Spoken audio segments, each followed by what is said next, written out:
And I will start with a brief introduction of our panels. And from my right, we have David Walker, the archivist at the Easton Foundation.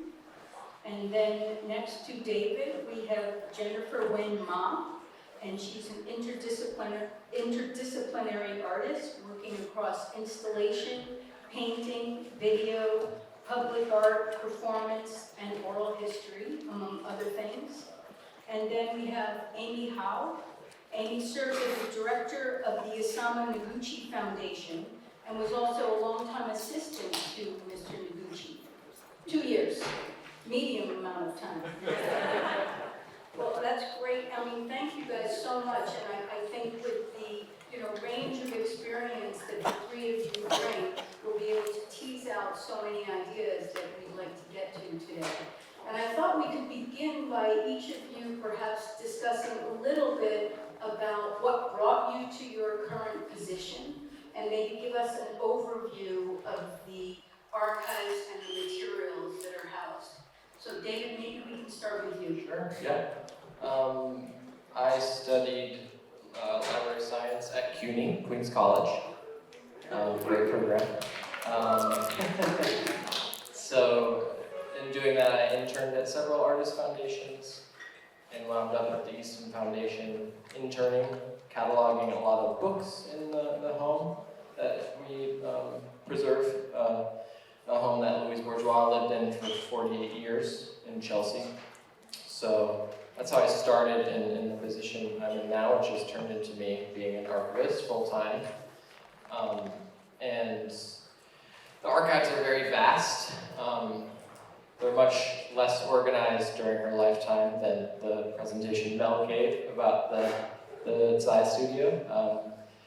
But there's a lot there. There's the papers of correspondence, ephemera, writings, a lot of writings, photographs, the books I mentioned, and a lot of audiovisual material as well. Audio recordings, interviews, of course, commercial video projects, and also just video footage that was made during her lifetime by people in the studio, or even before that, just friends and students of Bourgeois when she was a teacher. So very vast, lots of documentation. Jennifer? I started out, I graduated from Pratt with an MFA in '99. I think I began working that year with Sai Hong. And I have a little bone to pick with Mel, who gave such a wonderful presentation. I loved it, but I would say archive started with earlier than 2008. I know the department was set up, archival department was set up in 2008, but we began that work before, and I remember picking up, having a fight with Sai. This is, 99, 2000.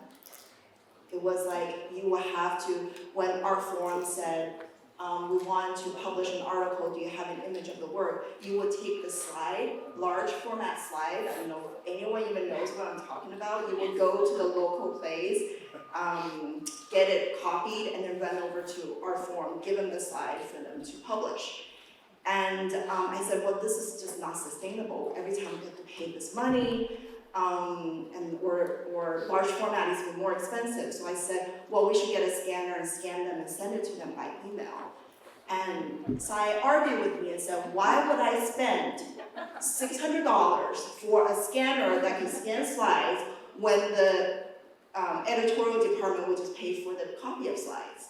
So it was, but we went out, I think it was around 2001 or 2, we started archiving just the many slides that he had, because he did always such a great job documenting his artwork.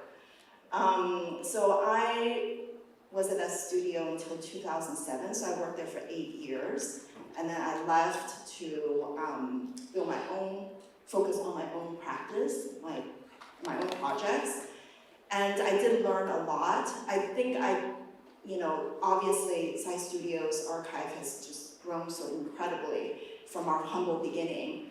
But I also learned a lot about how to preserve my own images, how to think about the narrative you want to build when people look at the work, because after all, even at the best museums that's most visited, there's only so many numbers of people can see your work.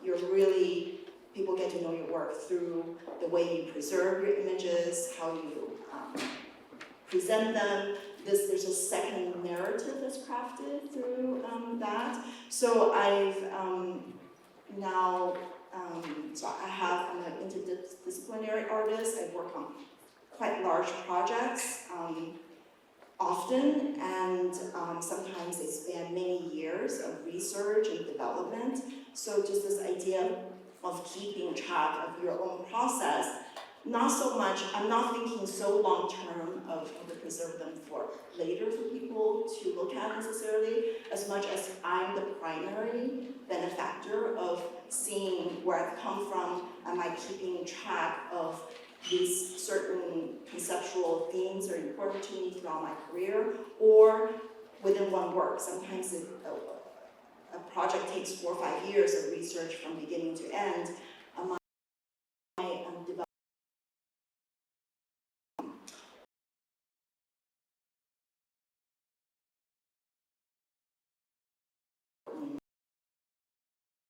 Hope to provide a perspective of something. I'm sure there are artists here or other artists thinking, wow, I don't know if I even have that much storage room to store all these amazing things, like, however many hundreds of linear feet of material. How do you do it in a sustainable way when you're practicing artists and may not have the funding to have museums, archives are wanting to collect and keep your things. So maybe I can provide that perspective as well. No, and that's a reasonable issue, especially considering if you live in New York City. I mean, spaces that are prime to have space for physical storage is not such an easy thing. So Amy, maybe you can tell us a little bit about your trajectory. I am not actively an archivist anymore, but I started the archives. I worked with Singh at the Noguchi Museum. Isamu opened the museum in Long Island City on Vernon Boulevard in 1985, and I came to work for him as his assistant, secretarial office assistant in 1986. And one of my very, very first projects that I was involved with was the publication of the Noguchi catalog that he just had written, and I was working with the graphic designer to sort out all the photography, get all the commissions, and get all the rights to all the different photography for this publication. And I thought it was so revealing to think about how he, in formulating not just the museum, a catalog to sort of document what his thoughts were for each of the objects. He also had chapters in there about with photographs about different projects around the world that he had created. And it just opened up my eyes about, what a incredible, vast archive of material he had. In one publication, what that enlightened in terms of like how you see an artist's work. And after that project was closed, I realized I really needed to sort through the folk archives because he had so many.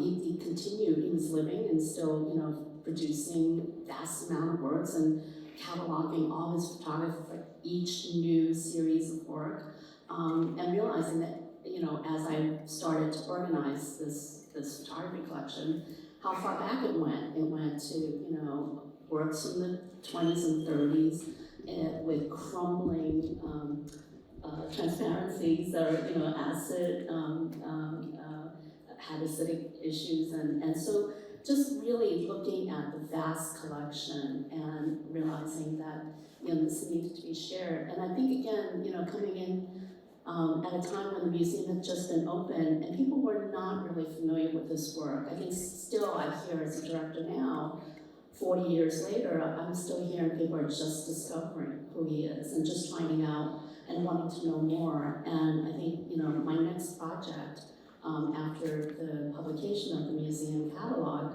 was to kind of create a slide library that could be loaned out to schools. I had just, come out of undergrad myself, and knowing that slide libraries, I don't know, if there's such things anymore, but back in the day, you send slides out to people to share the work, and there were very few Noguchi slides out there in different libraries, and I was getting a lot of inquiries about, who the artist is, how do we find out more about him, and that's really like the beginning of a sort of archival department. I mean, I went to national archives like you did in DC, and got training, and but really understanding that there's a life beyond this, body of material that just sits in a closet or a room or a file cabinet. They have stories to tell. They have narratives, as you said, and it's just been so rewarding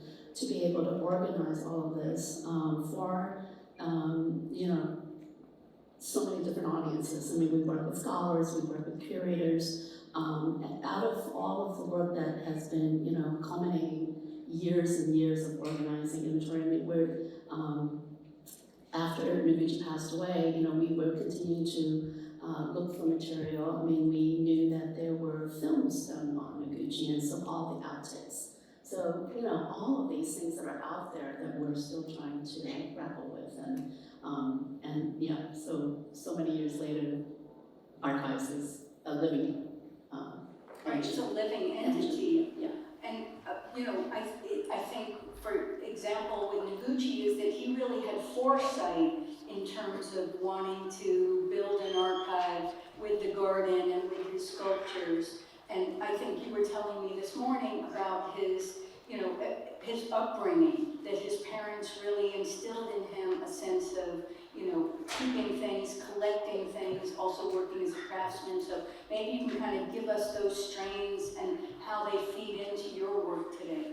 Yeah, I mean, I think actually, interestingly enough, I think, when the first catalog resume was worked on in the late 70s, it did not really have much of Noguchi's participation. He really resisted the idea of being pigeonholed into all these different categories and having a catalog resume done of his whole life's work. I mean, even though he himself kept lists and lists of his work throughout his life, like for somebody else to do that for him, really was not something that he was very,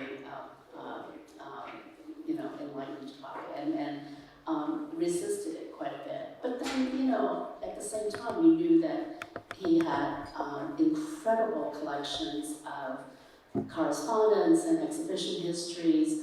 What I was telling Rani this morning is very interesting that, his parents were both people of letters. They were writers.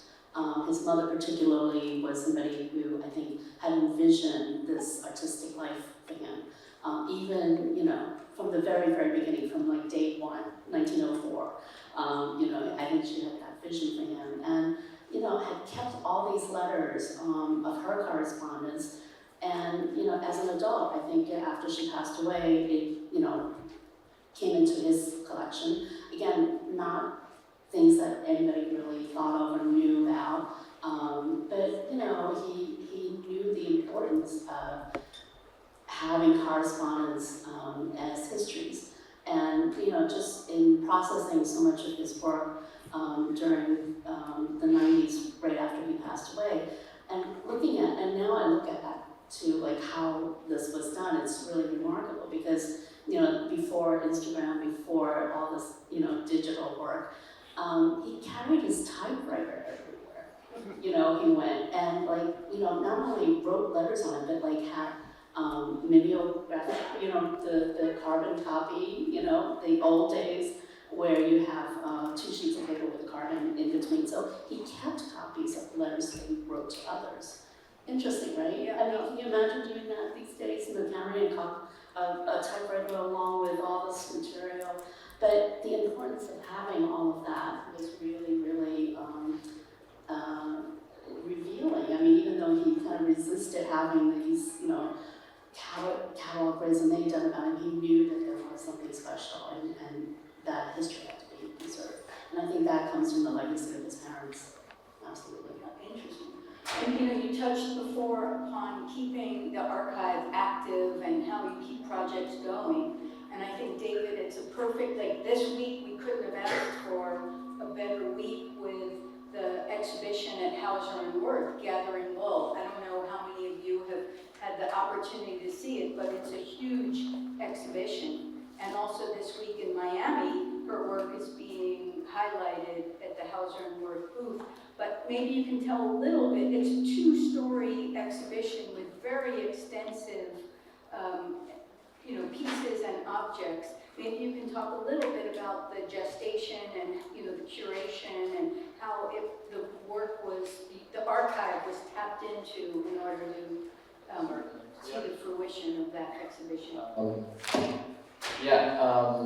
I maybe can't speak as much about the curation. Their foundation has a curator on staff who curated that exhibition, Philip Claret Smith. The archive, it's interesting because some of the work is came from a storage unit that was filled when Bourgeois lost her studio that she had in Brooklyn in 1985, or in 1980, sorry, she got this space and lost it in 2005. So some of the work in this show, which yes, it's the first floor and the top floor, so if you go see it, be sure to see both. Some of the work is from that space, that storage space, so it's this kind of work that was caught in between this move, or this, having to vacate the space, which was taken over by the city to build Barclay Center. So the building was torn down. But in addition, there's a couple videos related to the exhibition that use archival material. So we made a little clip of her interacting and describing one of the artworks in the show.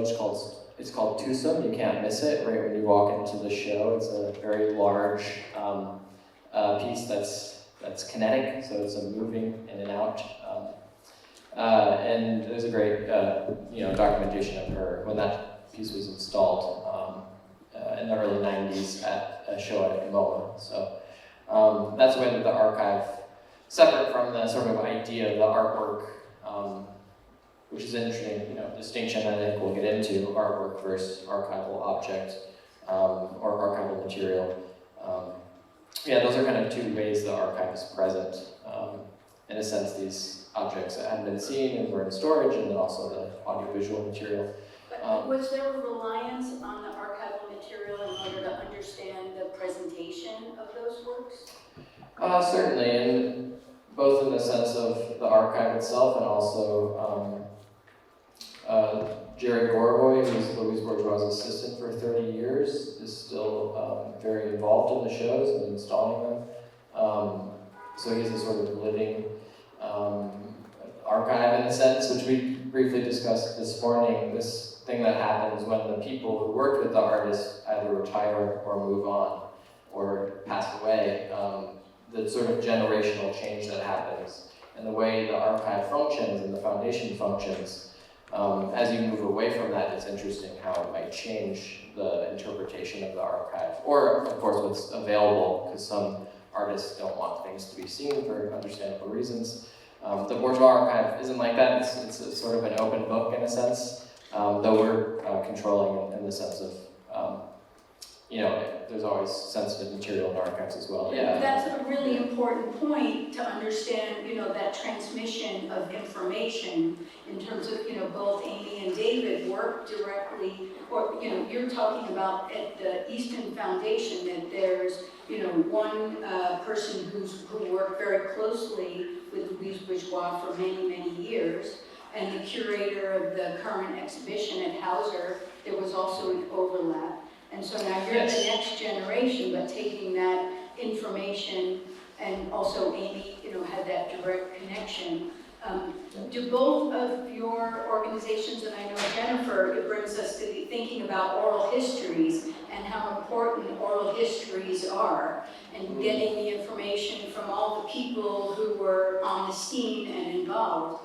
So maybe, all three of you I know really have a connection to oral histories. You can discuss that. Yeah, and even one point in terms of the generational sort of thing, the director of the Easton Foundation, Maggie Wright, started just before Bourgeois' death, cataloging the writings, a lot of which are this sort of group called the psychoanalytic writings. So she did all this work for a decade plus before another colleague of mine, Sewon Kang, arrived, and she has done a lot of the diary transcription. So there are these sort of phases, and I've started working a lot with these audio diaries, is what we've termed them, which I'll talk more about later in the third session.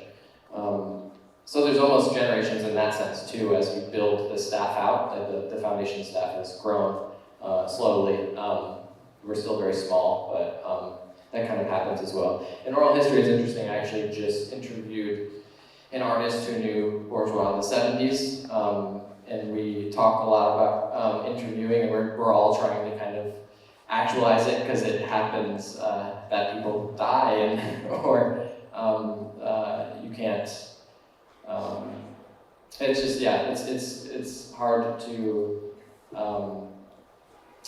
formalize it, but it's so important, and it was really great to do this interview recently, and hoping to do more of it. Yeah, you can't get the information back when somebody's no longer there, and oftentimes it's a thing you're like, okay, I'll do that, next month, but I'm sure everybody has so many things, on their plate at any one time, and it really takes a very focused amount of research and attention to, do an oral history thoroughly. And Jennifer, I know oral histories for you are really the core of a project that you're working on now. Yeah, I think maybe I use oral history a little differently than artist-based foundations. So I started working with oral history during the pandemic. One of my shows was postponed because of that time, and I was thinking about, and I really wanted to pivot and change the work to reflect what was happening. So I started recording people's experience, lived experience.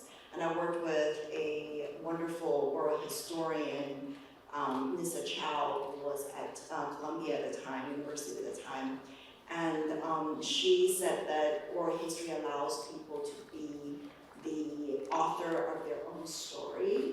And she really had to retrain me. I thought oral history, just like you see on documentaries, you interview people, you ask questions, and her way of working is very different, which is like, we don't go in with any questions.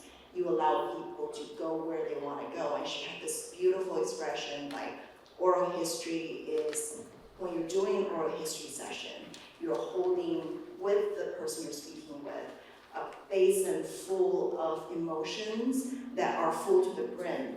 And you have to carry this basin with them wherever they want to go and make sure not a water or drop spills. So you have to have intense care and understanding and give space to that. So I've done now several projects. I'm now working with the City of New York for the Center for Art project for Chinatown. There was a building, 70 Mulberry Street, that was burned down at the very beginning of 2020. And it's a very important historical building housing a lot of Museum of America, Chinese America. Their archives help there, speaking of archives, Chen Dance Center, Contemporary Dance Studio, and other social services help there. So it's a very culturally,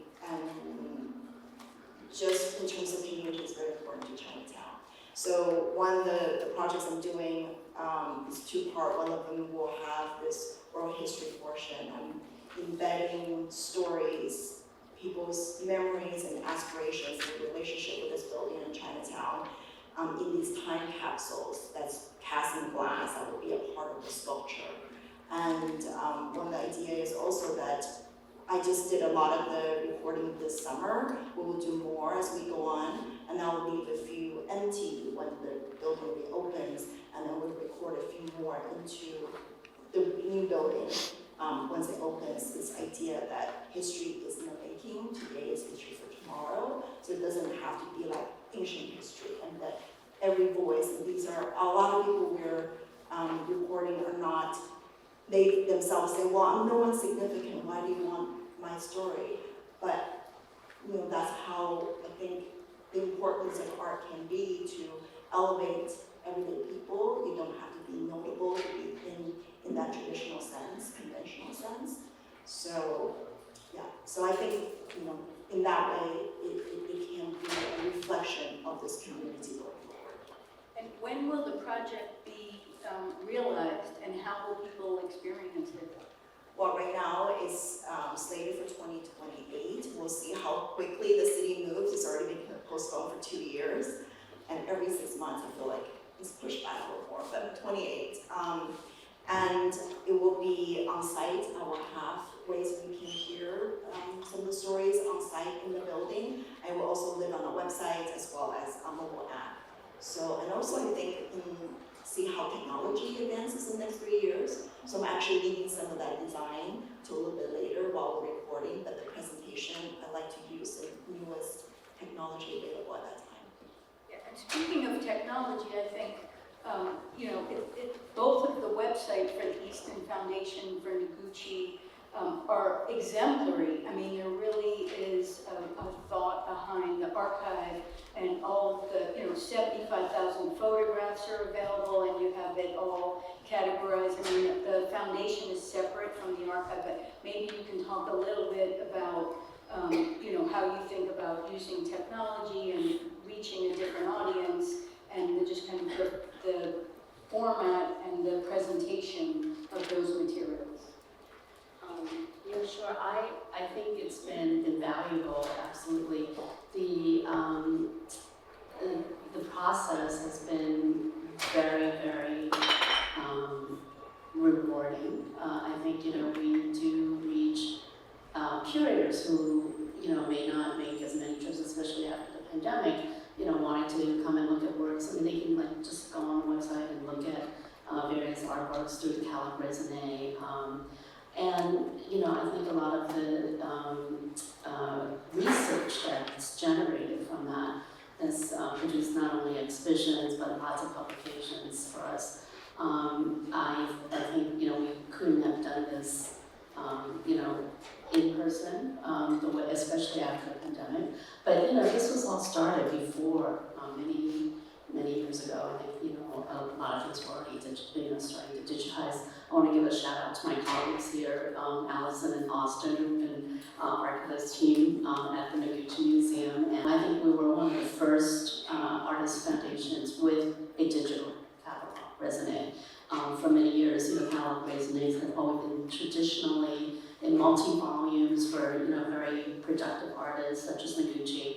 And when we were thinking about that, we were like, that's not going to work because we're still finding works. People are still, coming to us with early works that had been, left in their parents' attic, and things are still being kind of flushed out. And we thought, well, a printed catalog won't be outdated like the minute it's printed.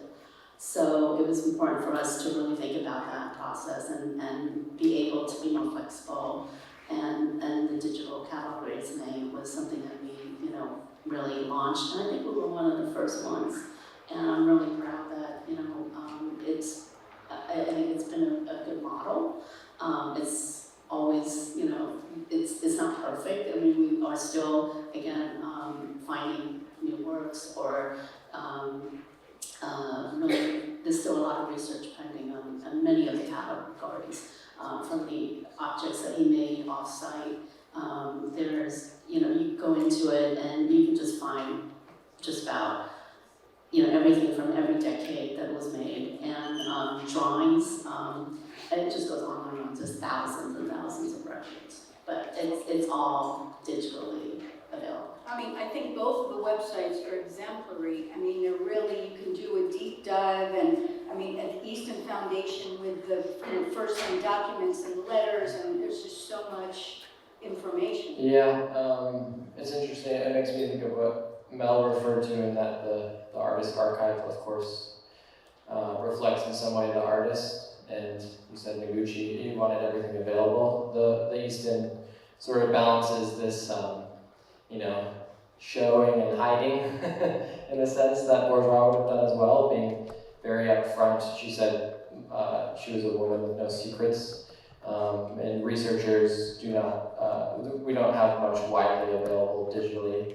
We do share materials remotely, of course, with researchers. But researchers in the reading room work with scans also, so it's a bit different in that sense. Generally, people aren't working with originals.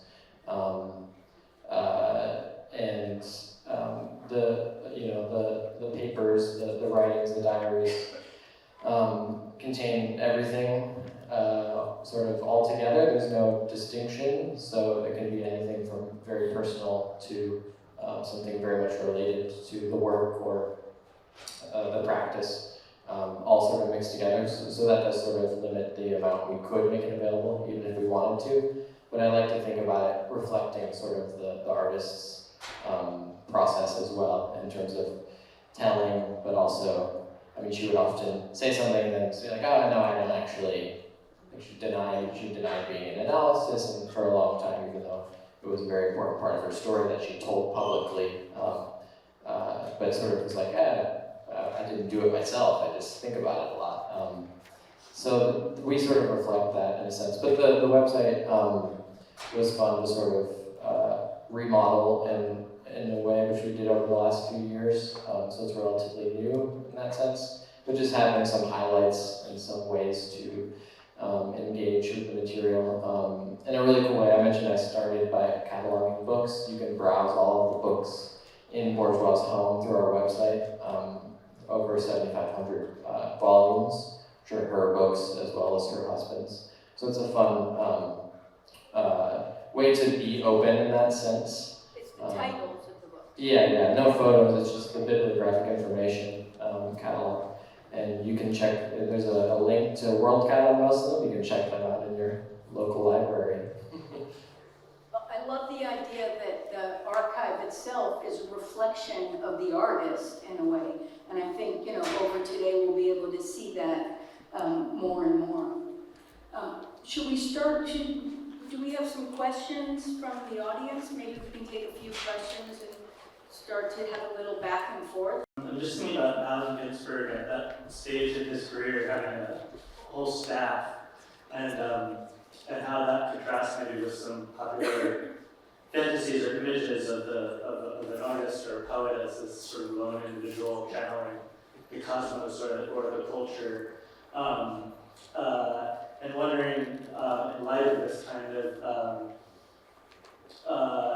the interaction of the artist, the living artist, with their own archive or with their own sort of support infrastructure that helps sustain their work, how must we or how could we redefine that sort of popular image of an artist or somebody engaged in literary production? They're not just the leader of the staff, right? But they're also, you've already alluded to sort of this guiding sensibility or personality that infuses this larger collaborative project, and I just wonder your thoughts on how we might complicate the picture of creativity that maybe we've still inherited from the 19th century or something, given the kind of work that you do. I mean, I think we can see, from the examples that we've talked about today, that the creative process is one strand. And it's true that Ginsberg, for many, many years, really was working. I mean, he lived in his same apartment on East 12th Street for, 35 years or more. And it was only a year, he had an office on 14th Street and Union Square. But he really was a person who saw the impact and the importance of his voice being able to, work in political circles and in, free speech and in so many different areas. And he really was an enterprise at a certain point and had the same secretary for many years. It's a challenge, and it's, every artist is commercially, things are either commercially viable or they're not. With Harry Smith, it was not, this was not a commercial enterprise, and this was an artist who, really was living hand to mouth, and that his things were all dispersed. So, I think we see artists that there is some foresight and understanding, and also just the ability to kind of keep up their day-to-day life, as a studio manager or how do you just sustain moving forward and, the business of, making work? I hope that answers your question. I hope I don't get thrown out of this gathering for even thinking like the following.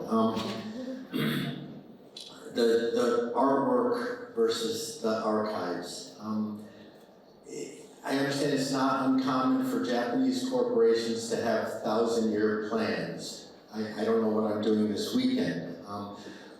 And I think, Amy, am I in the right ballpark that Noguchi eventually came to use basalt because it was a rock that's going to last thousands and thousands of years longer than other works.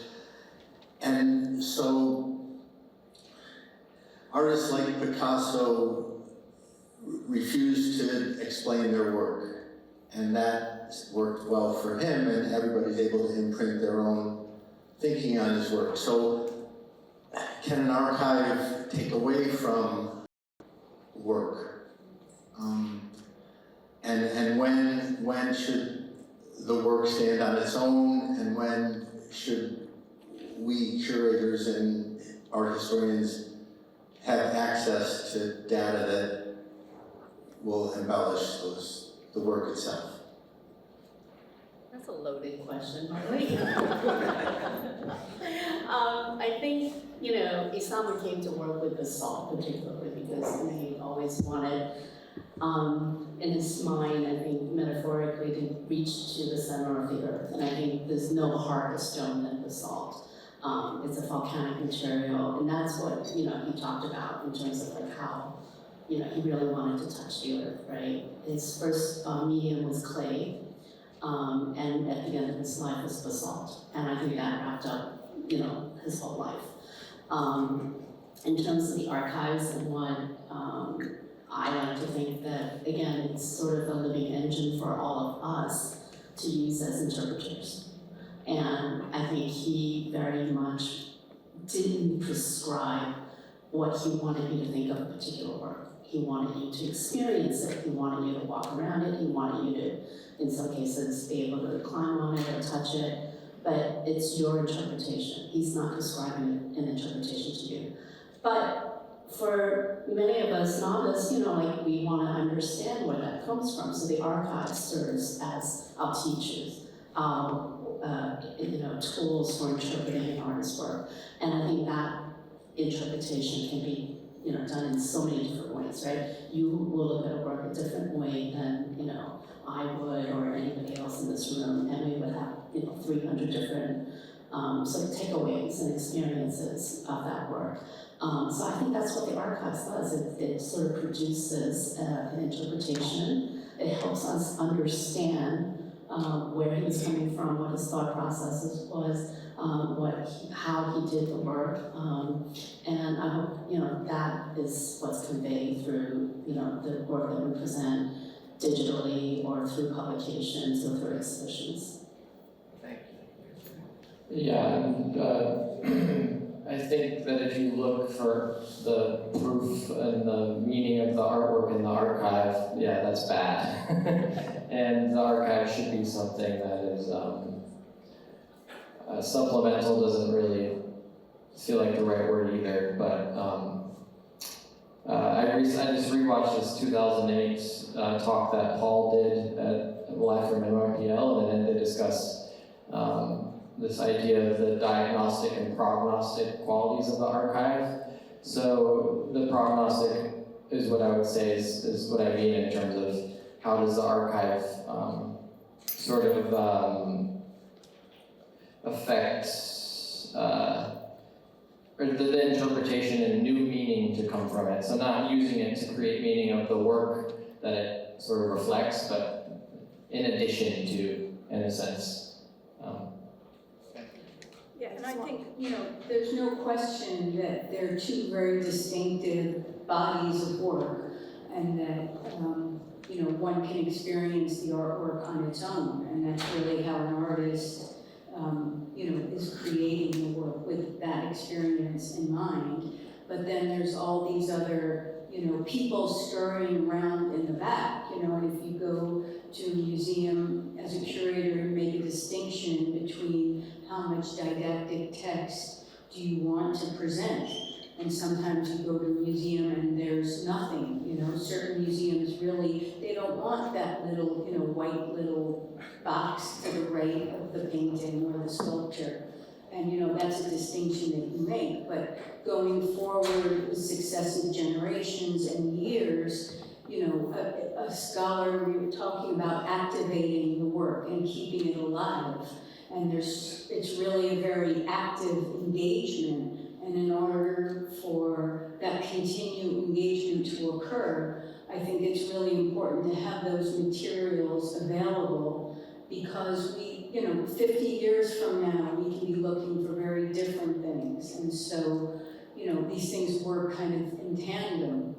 And when we're thinking about the archive as very much of a generative concept, I think, that's really helpful for us today to engage with those ideas as kind of swimming together, in the pool. And I know, Jennifer, for you, that really, in the booklet, that they put together, that you conceive of the archive as a very generative thing for making new work as well. So I think that's a nice way to think about that continuation. Well, I just want to say that I will use that question as a prompt for living artists to think about what you want to preserve, to actively build your archive, what you want. You don't want also a one-way interpretation, only your artist's next statement to stay there, right? Because that's not open and generative. So how do you think about that? What kind of materials do you want to keep in the making process? And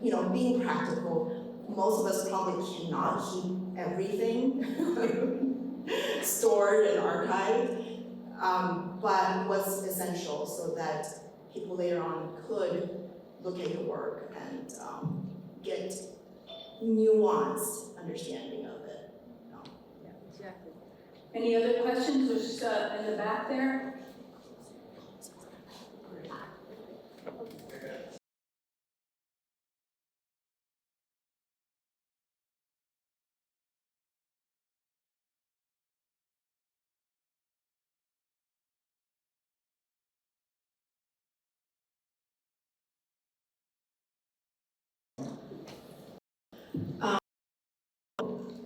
For me, I think one thing we're probably the most irreverent when it comes to material. So certainly my staff probably handle things that are done more carefully than me. I put my fingerprints all over it when something's documented. I do find materials, I would reuse something. Part of it is practical because as an installation artist, and I don't have a gallery that backs me, so I don't have that commercial backing.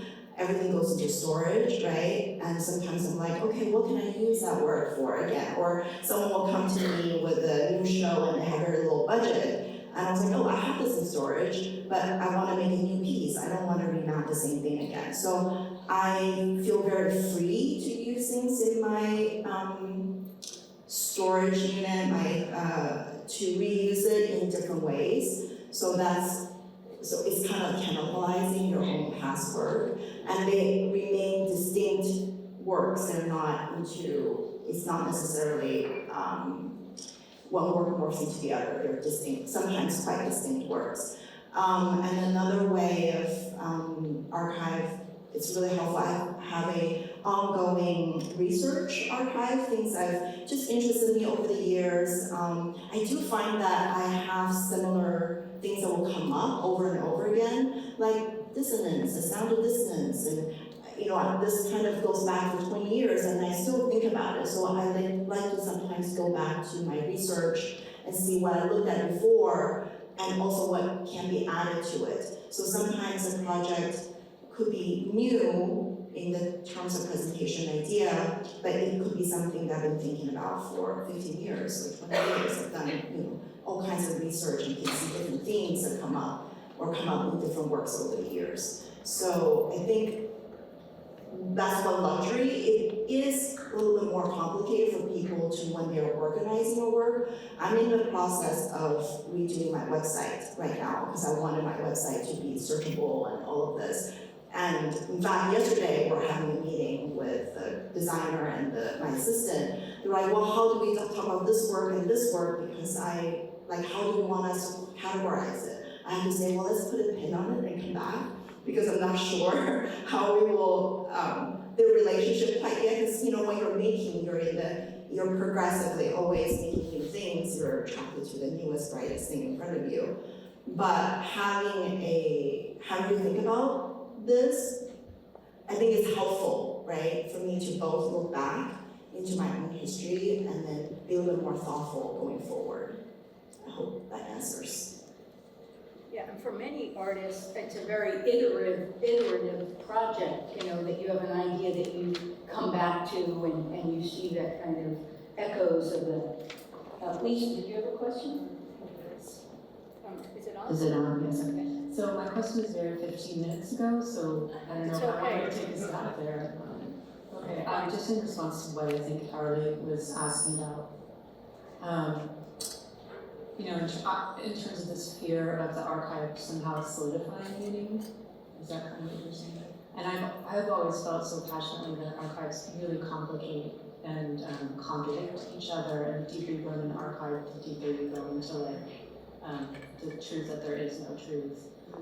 Especially if you are used to learning about an artist or a movement through just the popular media, and it repeats the same narrative over and over. Once you dig into a personal papers, you'll see it was a completely different story. But I also think this is true because I worked with so many institutional collections where there's hundreds of artists in the collection that are arguing with each other and contradicting each other and telling totally different stories about the same event or exhibition. And it makes me think too that that's very much what happens in oral history. Anyone who's worked on oral history knows, right? Everyone involved in talking about the same subject remembers it completely differently. So that's why I'm bringing it back to the panel, is this idea of contradictory voices creating a bigger truth. And I think that often it points to the importance of primary source documents and oral history. And I know for Pacific Standard Time, with the Oral History Project, that you're speaking to, people on the scene and trying to get a sense of what they were looking at or what artists they remembered, and everybody had a different story and a different take on what actually happened. And so, then it's up to the scholar to kind of filter that out and to take that information and, move it forward in whatever way. But certainly, there's a plethora of voices, and it really has a very Rashomon effect when you're looking at it just across the board. Yeah, I can just comment about the complication too. I don't know if the images came up, but there's a series of drawings that Bourgeois made called the Insomnia drawings, 1994 to 1995, 220 drawings. This is an example of two of them. And so her archive was used by her actively, the diaries, the process of creating these writings, and as the sort of archival impulse. And parts of her writings were published during her lifetime, used to benefit exhibitions during her lifetime. But these being a sort of discrete body of work, the insomnia drawings that she made while up at night suffering from insomnia. If you go to the next slide, this is a writing in the archive, so something cataloged later from around the same time period, but being able to see this material in the archive complicates this idea of determining a discrete body of work. I'm not saying that this should be included in the insomnia drawings by any means, but it sort of suggests this idea of the more complicated nature that you can glimpse by being in the archive and seeing that, the way work is talked about or curated is often inventing the meaning when the work's done, but there's meaning invented while the work's being made as well, which I think that this sort of demonstrates in a nice way. And both of the connections, both a lot of the insomnia drawings had writing on the back of them. This writing has a drawing on the back of it. Whatever, however you determine front and back is a little, you can determine it yourself, I guess. But on the back of one of the insomnia drawings, Bourgeois wrote, "I am an absolute believer in the format of the journal, the diary." So even the text on that drawing relates to this writing. So it's very muddy, which I think is great and complicates it. Glenn, did you ever, oh, George? What? Yeah, you go. I think it should be done. If you talk, it'll. We're learning over here. I was just going to say a note about the contradictions in oral histories, which is actually the most beautiful and true part of it all. But just remember that those contradictions they're kind of all true, because the people that you're interviewing, they've been repeating these stories for decades. And so you have whole groups and generations of people who've heard it that way, they believed it that way, they reacted that way, they made their own decisions based on hearing that. And so every memory kind of becomes true in its own way. And I think once we can embrace that all these contradictions are actually the reality, then history gets so much more interesting. And it's part of the joy of kind of working in this field. Yeah, I think that's a great point, Glenn. And I know for Harry Smith, that really was a core thing, because he was amazing at just putting out all kinds of fallacies and talking about things that were 100% not true. And his father was Aleister Crowley and met his mother on the beach in 19, whatever. And, only afterwards did I realize that each one of those, blatant lies really had a seed of something that needed to be thought about and was pointed to, and he was very, it was a deliberate, intentional, seeding of information. So I think that's great, and yes, you're right, it makes it a very rich tapestry as opposed to thinking of these things in a very kind of, singular way.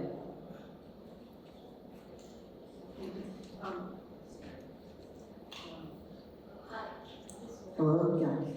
I want to really thank you for doing this panel and having this discussion, because I feel like I'm coming to this in a changing era. A lot of the documentation, newspapers, letters, really don't exist anymore. We're in a real transition time where it's all digital media, and we're also in a transition where art critics, music critics, people that write about artists and determine, people with knowledge, determine what is treasure and what is trash for any given artist. So a lot of the archives won't really be stuff anymore. It's all transitioning to digital. And so, I'm in that sort of era myself of having collected an enormous amount of stuff and having had a young person say, "Oh my God, this was from an era when people had stuff." Offices don't have file cabinets anymore. There's people don't write letters. So the artists that we're talking about are really, in general, the archives and museums from a different era. So I'm just curious about the transition as an archivist. How do you then trace a particular artist, and how do you determine when you can't really any longer have the trust of specialists?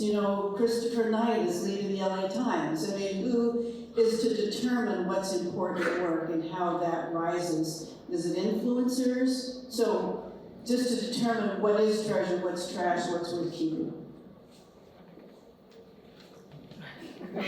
Yeah, there's so many things to unpack there, and I think, we were talking about, to me, a lot of this gets back to, creating a narrative. On one hand, there are ways that, digital archives, and maybe Glenn can talk about that, now or later, when you're acquiring an archive of an architect, or, now there's so much material that is digital format, and so there are certain programs and certain ways where you can transfer that material and that you have that as a record.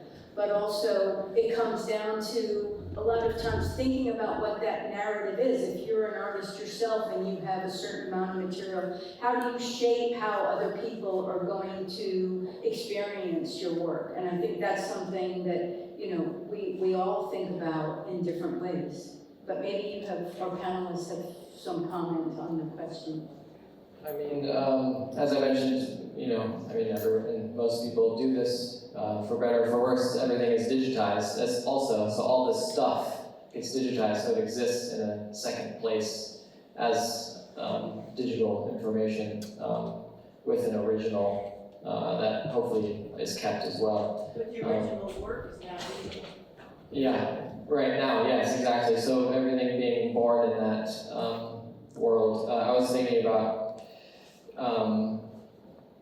being grateful, I guess maybe I'll end up having to work with this, but having to go through an artist's archive who had an iPhone since 2007 or whenever they were released, and I think that's the purpose of, I guess, the justification of AI. In a sense, there will be so much material. I mean, even now, there's so much physical stuff that it'll take the Easton Foundation decades to even, we've been working on it for 15 years, and it'll take us decades more to deal with the physical. And I think the tools needed to deal with that amount of non-stuff, it will, a human can't do it in that sense. But yeah, it's very fascinating to think about how it will look, and to realize that we're, it can feel like a future, but it's now, as you're saying, which is hard to sort of embody the recognition that it's now. We're sort of in the beginning of enacting how it will be dealt with. I don't really know what that means, but. I think as authorities being decentralized in digital age, again, speaking from a maker's perspective, I think it's really important for us to take charge of that. And again, this idea about our story, our narrative, and being the author of our own stories. And this is just on a practical level. Like I teach at SVA, the MFA program, a lot of young artists don't even have websites, and they just use digital online platform like social media as a way of bringing people along, like this chronicling of their artistic journey, which I think is great. I don't fully get it, but I think it's great. But I think there's still room for websites. I always say have website, because they think, oh, websites are so outdated. But it's a place where things are gathered. This is a place where you store your archive. This is where you can come back and look at things more clearly. So, because it's like, social media is a linear way of looking at it. I think there's the website, your archive can be much more multidimensional. I think just thinking about that now as a young person thinking about it, so that you're not, and document things that are meaningful to you, and put them in a place where it makes sense for now, and that you will begin, sometimes you don't really know what kind of structure you're building when you're still in the process of making, but it hopefully will start to make sense to yourself and maybe to other people who care. Amy, do you have a final word? Well, I just, I'm not so sure that thinking about digitizing materials, the stuff, is such a detriment. I think, it makes works accessible to people, it preserves the original, because we certainly, have a lot of material that is very fragile, you don't want a lot of handling of it, taking it out all the time to, show scholars. I think there's value in digitizing that, and I think we're kind of trapping that divide between the stuff era and the digital era, and how do we present the work in such a way and not think about it as like discarding it, but it's just preserving it in a different platform. Well, and I think there's no question that we're in a transitional moment, but perhaps that's a good way to end, that we're thinking, towards the future and what is the future, and perhaps these are some issues that we'll touch upon later in the day. So, Paul, thank you very much. We'll have a lunch break.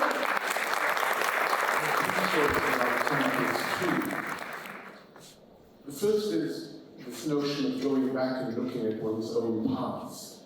To me, that happens in the form of my library and looking at what I underlined. The words I underlined, going back 15 or 20 years later and being mostly shocked. Thinking, my goodness, how, why? What was there?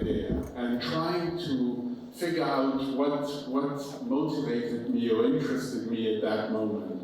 And then a little anecdote. Maybe 10 years ago, I had the chance of interviewing David Lynch at Banff at the Opera House. And I had been told, never, ever ask David Lynch what anything ever means. Ever. I mean, he might walk off the stage, and you all know in Blue Velvet that wonderful moment at the very beginning where an ear is severed. And there we were with 2,091 people at the Opera House. And I said, so, Mr. Lynch, that severed ear. And then I paused. And he paused for quite some time, so people got quite anxious. And then he said, I had a very happy childhood. What's interesting about that for me is that as an archivist, and I'm sure this was filmed and it exists somewhere, as an archivist, that's an interesting thing to archive and to begin to think, what did he mean by that? So now we're going to have lunch. We'll expect you back at 1:17.